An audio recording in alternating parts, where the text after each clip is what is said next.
It's one of the fastest growing apps the world has ever seen that's revolutionized the way we express ourselves in a single photo. Kevin Systrom turned down a job from Mark Zuckerberg in college, shared a desk with Jack Dorsey as an intern at what became Twitter. Then in 2010, launched Instagram as we know it. Just 2 years later, he reunited with Zuckerberg and made Silicon Valley history, agreeing to sell Instagram to Facebook for $1 billion. The company had just 13 employees and just 30 million users. Today, over 500 million people on the planet use Instagram every month, sharing more than 95 million photos and videos a day. Joining me today on Bloomberg Studio 1.0, Instagram co-founder and CEO, Kevin Systrom. Kevin, thank you so much for joining us Thanks today. for having me. Great to have you. Yeah. So you were born in Holliston, Massachusetts. That's correct. What kind Home of kid of the were Panthers. you? Oh, Yeah. okay. Home of the Panthers. What kind of kid were you? Nerdy. I don't know. I look back and I was really into like cross-country running and You were on a lacrosse team. I was the Thirds lacrosse team, so I wouldn't exactly say I was a jock. So when did you start becoming interested in technology? I remember my dad got us our first computer at home, and I just played video games all the time. But as I played those video games, I learned you could actually create your own levels. And then I learned programming was the thing, and then I took classes in school and actually wanted to make my own games. It was something that really inspired me. I loved it. Now, more importantly, perhaps, photography. You also got involved in photography at a young age. It was hard to find me at a young age without a camera in my hand. Whether it was my dad's Polaroid camera, I used to get in trouble because you know those packs, there would be like 10 packs of film. I would go through them and they weren't cheap, but I loved taking photos. At least my family has a rich visual history now. And I studied in Florence in college and just sat in the darkroom there developing photos. And that's actually where I learned about filtering. You actually could add these chemicals to the bath, the developing bath, and it would change the colors of the photos. And I brought that along with me to Instagram. Isn't that where you also learned about square photos? Yeah. My photography teacher took my nice camera out of my hands and said, "You're going to use this." And it was a plastic camera that took square film format. And I learned to love it. It was easy to take good photos in a square format. Now, while you were at Stanford, as I understand it, you had an offer to drop out and work at Facebook. Is that right? Yeah. So what happened? There was a girl involved, and I didn't exactly want to leave school.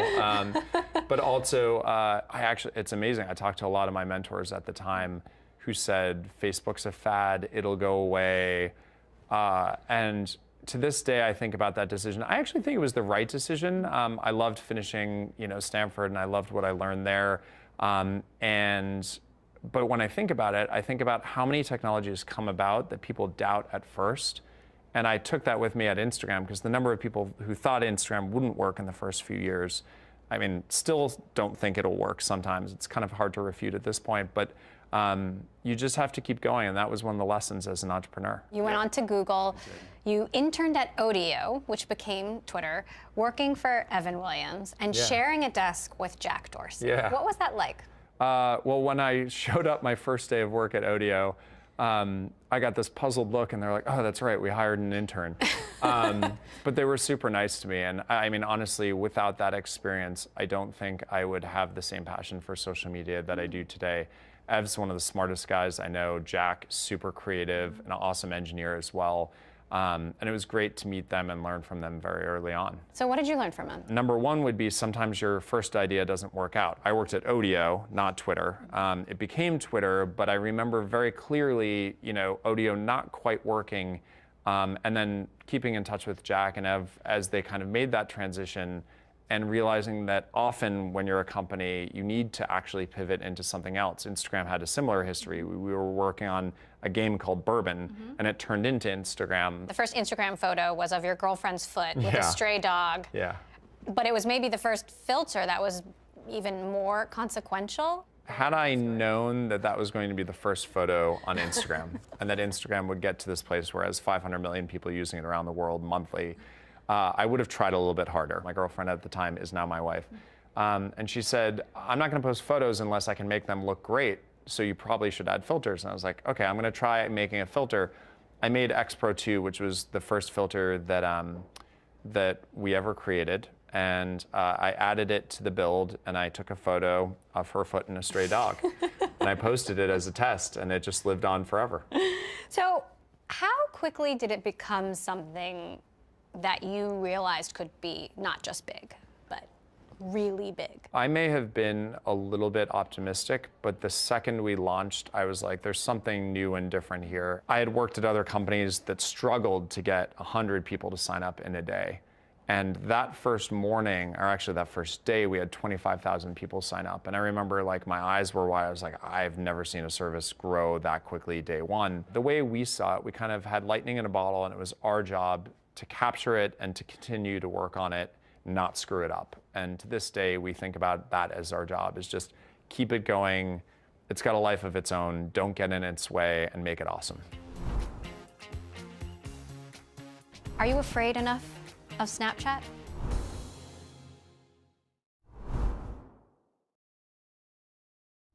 Tell me about the moment or the transition where you began to contemplate selling the company or became more open to the idea of selling the company. Well, this was, gosh, now like 4 years ago. So we were in a very different place. It was 13 people. I guess I was 4 years younger.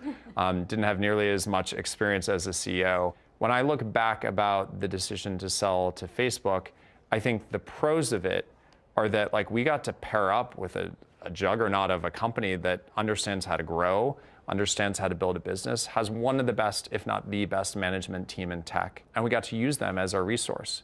So that was really the hope and the dream, and like most acquisitions don't work out that way. I mean, you can look over the past years how many acquisitions have failed. Founders have left abruptly after selling because of culture clashes, changes in vision, whatever, misalignment. We've been able to do this for now basically over 4 years, and that's what's awesome about that decision back then. It came true. And I think we got a little lucky, meaning like not many people get to this point, but we also worked very hard to get here. At the time, you were contemplating raising money. You were also talking to Twitter and Jack Dorsey about selling to them, and then Mark Zuckerberg came into the picture. What happened? The acquisition happened fairly quickly. Mark and I decided that it was the right thing to do, and basically closed over a weekend. I think it was like Easter weekend. I remember being at his house and us being like, all right, let's do this. Like, we're aligned. Lawyers were everywhere. We were signing documents. We were figuring this out. And then it was a whirlwind, because I think we were in, kind of this no man's land for 6 to 9 months, figuring out whether the deal would go through. And once it did, we were able to partner, and immediately the value became clear, because we got together, we were able to fix our infrastructure. By the way, every day that went by, we were struggling to keep the site up, just struggling under our own growth. We were able to figure out spam really quickly. We were having this giant spam attack, and we got them in there and started using their tools immediately to fight spam. A lot of those things happened immediately after the acquisition and just helped the company grow and skyrocket. So why not Twitter? I think there were a lot of companies. There was Google, there were a bunch of others that were interested in Instagram's growth. Facebook was the one that took it seriously, and I think Mark acted very quickly and decisively. But at the same time, I mean, you look at the pairing now and it just feels native. It feels like it makes sense. So Google was interested in buying you guys too? I think every company at that point was. I don't think it was like Google specifically. It was just like companies were interested in what Instagram was up to. We were a bit of an anomaly, because like people would see us and we would be 13 people, but at the same time, we had all this growth, and people kind of like couldn't get why those two things could be true at the same time. And I think a lot of people wrote off photos. I think no one quite understood how important photos would be for the future of social media and expression. I mean, if you look at the way people express themselves now, it's not through just chat, it's through like photos and sending them to each other. No one quite understood that was the revolution that Instagram was about to embark on at the time. Facebook bought Instagram for about $1 billion. A year later, Citigroup valued it at $35 billion. In that moment, did you ever think, oh no, what did I just do? No. I think every entrepreneur measures value on impact, or at least I hope they would. If you talk to Mark, I mean, he gave away 99% of his wealth. We're not in this game to make money. We're in this game to like change the world. And if you talk to entrepreneurs that matter, the Elons, the Larrys, the Sergeys, they all measure value based on like, what did we just do for the world? Did we create something that didn't exist before? Did we unlock some kind of value? And that's what Mike and I focus on every single day. When Mark Zuckerberg bought your company, he pledged to let you work independently. Has he lived up to that? Mark has been true to his word and then some. Still to this day, Mark's interaction with the company basically is through meetings with me. And I've learned a tremendous amount from him about our transition to advertising, about our transition to a more global community, about strategy.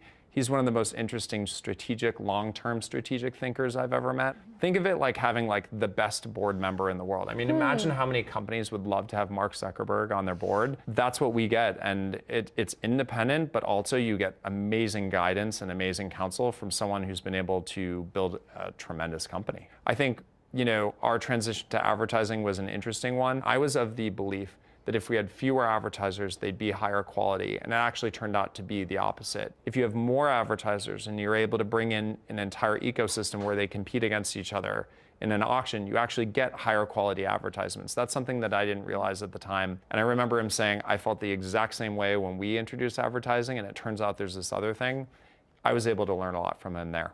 You mentioned you meet with not just Mark, but also Jan and Brendan. Yeah. How do you see Instagram taking advantage of some of the more futuristic things that Facebook is working on, like virtual reality? Well, if our vision is to make you feel like you can travel anywhere in the world in a fraction of a second and experience whatever's happening in the world, imagine a day when you can put on a headset and be at a Coldplay concert, seeing something happen like a big protest or a big riot anywhere in the world, or something as simple as a friend's wedding. That's the kind of experience we'd love to create, and I think virtual reality in the coming years will play a critical role in seeing that vision come true. How about artificial intelligence?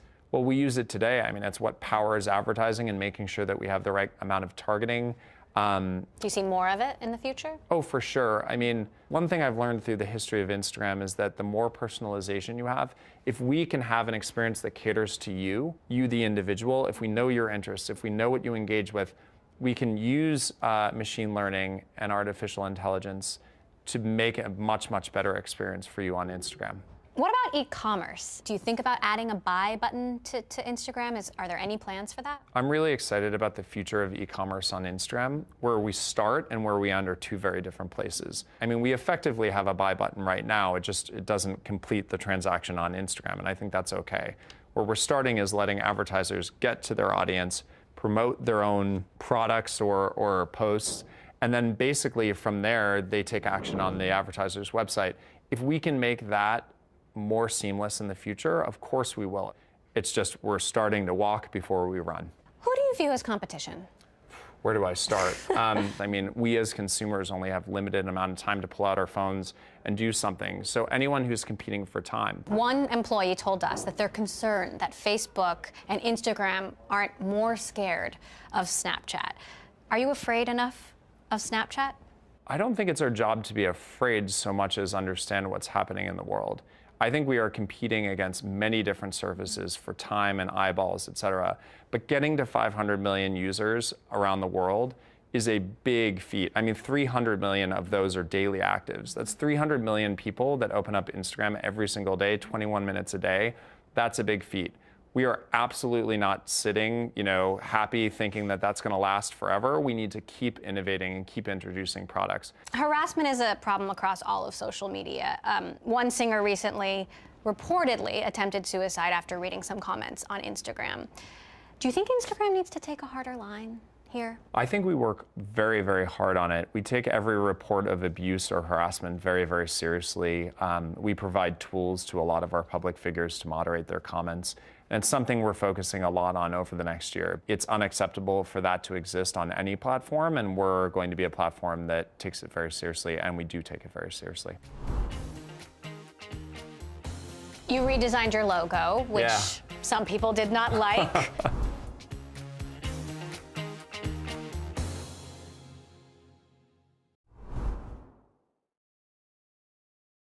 There was a lot of drama when you hired Twitter's former head of product, Kevin Weil, especially given all the struggles they're going through.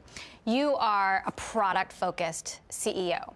How much impact can a head of product really have when you're the decider? Product management is also very different than product strategy. So building product is much more operational, is much more like the guts of the machine. How do you build product? Once you have an idea, how do you get it to become a reality? And that's something I think Kevin brings an amazing expertise to Instagram. He has done that before. He's seen it at scale. I don't like to say I'm actually a good product manager. I think the team will attest, but I love thinking strategically. So when you combine Kevin's personality and expertise and my personality and my expertise, not only do you get two Kevins, but you also get a great pair that I think is kind of like a yin and a yang of the product process. I noticed you haven't used your Twitter handle much recently. You have a very simple Twitter handle @Kevin since you got there so early. Yeah. Do you think Twitter can turn itself around? Do you think Twitter can reaccelerate growth? Well, I probably should use my Twitter account.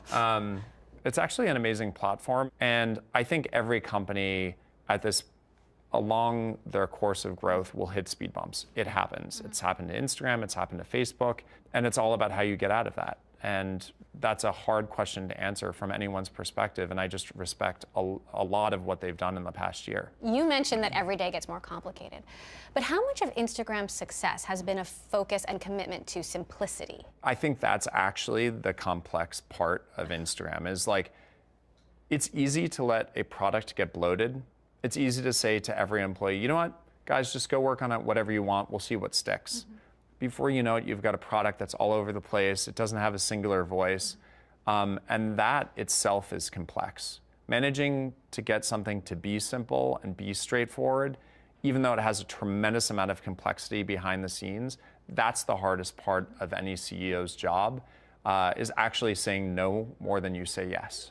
What are some features that you pondered or threw around that you ultimately said no? Well, we had a lot of people asking for sponsored filters at one point. I think like there was a toothpaste company that wanted a teeth whitening filter, and like, that's a funny example, but it makes sense because it's like, oh, we got filters, we should probably just do sponsored versions. We focused on simplicity and doing the right thing by the consumer, which is like to not make them so commercial, make them great, and focus on what people love most about them. There are decisions like that every day that are like easy, you can make a few bucks probably by doing them, but they end up adding complexity to the product, and it doesn't actually add a lot to your bottom line either. You redesigned your logo, which some people did not like. Who, really?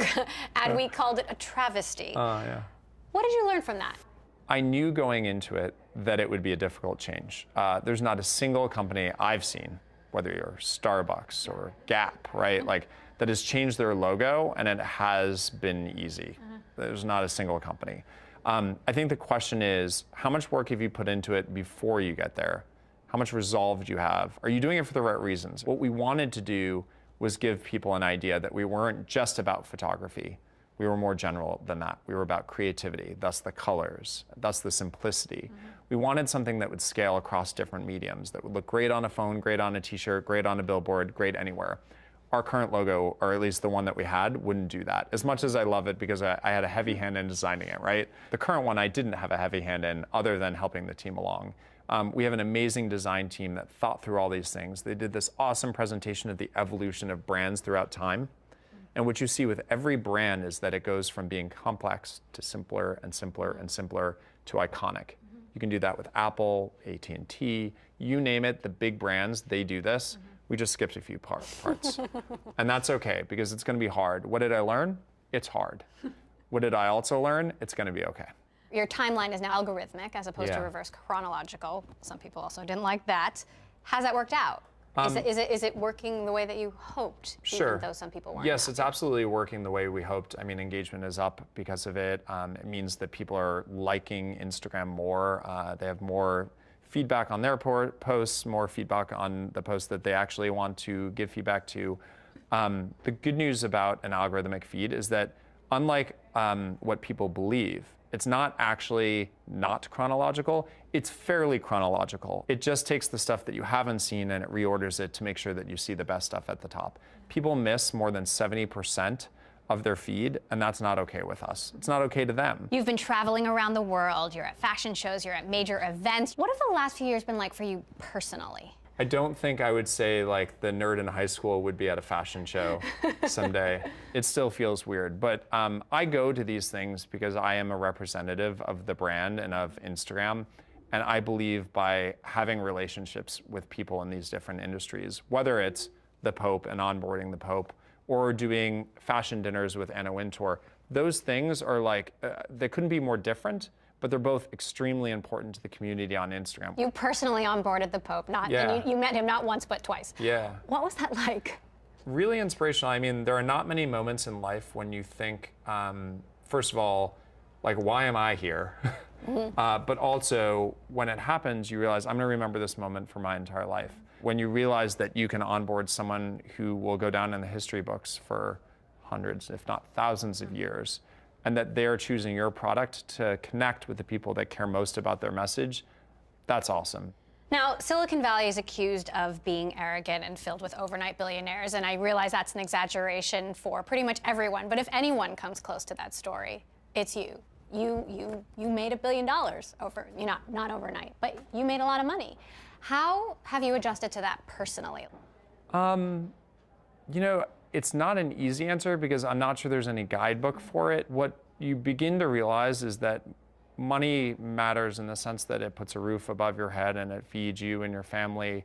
But beyond that, what matters most is your impact in the world, your relationships with people, your family, your friends. I think what you realize is, like, a lot of people work their entire lives to make more money, and it's this fruitless kind of voyage, when really what you should be aimed at is what's your impact in the world. Do you think you've changed at all personally, or how have you changed personally? For sure. I've had to learn a lot.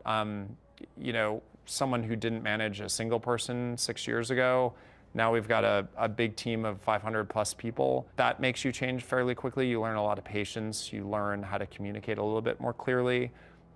You learn to have resolve through tough situations, not just personnel situations, but company situations. You learn to ride the bumps a little bit more easily. You're 32 years old. Do you ever want to start something new? Yeah, totally. I mean, in some ways, like, that's, I mean, whether it's philanthropically or like helping other people start businesses. So the way I do this now is I do angel investing, and that's how I scratch that itch right now. And there are lots of ways to have impact without starting another company. What's your single piece of advice for aspiring entrepreneurs? It sounds cheesy, but like, the one piece of advice I got is just to follow your passion. I turned down so many jobs that would have paid more, or like would have been the quote unquote right thing to do coming out of a school like Stanford. And I just did what I loved. Kevin Systrom, co-founder and CEO of Instagram, thank you so much Thank you. for doing this. This is great.